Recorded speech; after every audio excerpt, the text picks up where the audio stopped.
সুপ্রিয় মৎস্যজীবী ভাইরা আসসালামু আলাইকুম। আশা করি আপনারা ভালো আছেন, আমিও ভালো আছি। তো আজকে মূলত নতুন একটি ভিডিও নিয়ে আপনাদের সাথে আলোচনা করব এবং আজকে যে ভিডিওটা আসলে আপনারা জানেন যে আমরা দীর্ঘদিন কিন্তু চিংড়ি মাছ নিয়ে চাষ করতেছি। অনেক মৎস্যজীবী ভাইরা আছে এখানে, অনেকে দেখা যাচ্ছে কোটিপতি হয়েছে, অনেক কিন্তু একদম দেখা যাচ্ছে লো হয়ে গেছে, ব্যবসায় দেখা যাচ্ছে ধ্বংস হয়ে গেছে। এক কথা আমাদের একদম মানে গ্রাম্য ভাষায় বললাম। মূল বিষয় হচ্ছে চিংড়ি মাছ নিয়ে কথা বলার মূল টার্গেট যেটা যে আমার যারা নতুন তরুণ উদ্যোক্তা ভাইরা আছে, যাদেরকে ঘের বেরিয়ে আছে, যারা চিংড়ি মাছ চাষ করে আবার নতুন করে ডেভেলপ করতে যাচ্ছেন, তাদের জন্য মূলত আমি কিছু টিপস নিয়ে আসতেছি। যেটা হচ্ছে মূলত আপনারা যারা মনে করেন যে চিংড়ি মাছ চাষ করতে চাচ্ছেন, অনেকে আপনারা হচ্ছে ডিরেক্ট রেনু চাষ করেন। এই রেনুতে অনেক সময় দেখা যাচ্ছে ভাইরাসের সম্ভাবনা থাকে এবং ভাইরাস লাগে। তো আপনারা চেষ্টা করবেন সবসময়ের জন্য ডিরেক্ট নদীর রেনুটা নেওয়ার জন্য, কারণ নদীর যে রেনু কিন্তু ভালো হয়।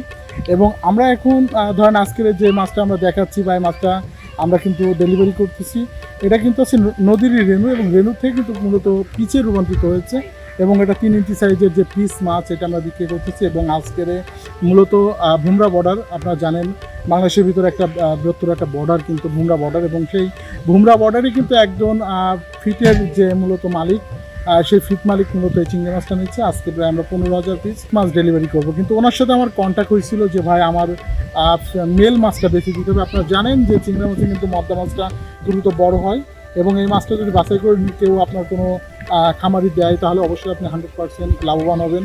কারণ চিংড়ি মাছটা হচ্ছে মদ্দা মাছটা দ্রুত বড় হয় এবং মেয়ে মাছটা একটু কম বড় হয়। তো আমরা সবসময় চেষ্টা করি 95% মদ্দা মাছটা বাছাই করে দিতে। এবং আজকে মূলত যে মাছগুলো দেখতেছেন এগুলো গ্রেটের মাছ এবং এই মাছগুলো আমরা সেল করতেছি। মূল বিষয় হচ্ছে এই মাছগুলো যদি আপনার চাষ করেন, অবশ্যই আপনি 100% লাভবান হবেন, কারণ এটা অনেকটা রিস্ক মুক্ত মাছ। অনেকে রেনু ছাড়তে ভয় পাচ্ছেন, তাদের জন্য বলবো আপনারা কিন্তু এই মাছের চাষ করতে পারেন। এবং এই মাছের সাথে চাষি ফসল হিসেবে কিন্তু আপনি উন্নত জাতের কিছু মাছ, কাপজাত মিশ্র মাছ আপনি শতকে মনে করেন প্রত্যেকটা মাছ দেখা যাচ্ছে 15 পিস করে শতকে কাপজাত মাছ দিতে পারবেন। এবং এই মাছগুলো আপনার 3 মাস থেকে 4 মাসের ভিতরে বাজারজাত করতে পারবেন। এবং এই মাছের খাবারের যে ব্যাপারগুলো বা রোগবালাই যদি এই ধরনের কোনো সমস্যা হয়ে থাকে, আপনারা কিন্তু আমাদের সাথে যোগাযোগ করতে পারবেন। আর আমাদের সাথে যোগাযোগের মাধ্যমে আমাদের হোয়াটসঅ্যাপ নাম্বারগুলো আছে, আপনারা এখানে নক করতে পারবেন। আমরা যে কোনো বিষয়ে আপনাদেরকে পরামর্শ দিতে পারবো। আর যারা আপনারা চিংড়ি মাছ চাষ করতে নতুন চাষি যারা আছেন, যারা চাষ করতে চাচ্ছেন, তারা অবশ্যই আমাদের সাথে যোগাযোগ করতে পারবেন। আমাদের এখানে রেনুর থেকে শুরু করে পিসের মাছ, সকল প্রকারের মাছ আছে। আমরা কিন্তু এই মাছগুলো আপনাদেরকে ডেলিভারি করতে পারি। আরেকটি কথা জেনে থাকবেন যে আমাদের এই মাছগুলো কিন্তু আমরা বাংলাদেশের প্রত্যেকটা জেলাতে দিয়ে আসে থাকি। আপনারা যদি আসতে চান, আমাদের এখানে এসে থেকে খেয়ে মাছ বুঝ করে নিতে পারবেন। এবং যদি মনে করেন যে না আমরা আসবো না, আমাদেরকে অর্ডার করবেন, আমাদেরকে অর্ডার করলে আমরা কিন্তু মাছ আপনাদের এখানে পৌঁছে দিয়ে আসবো।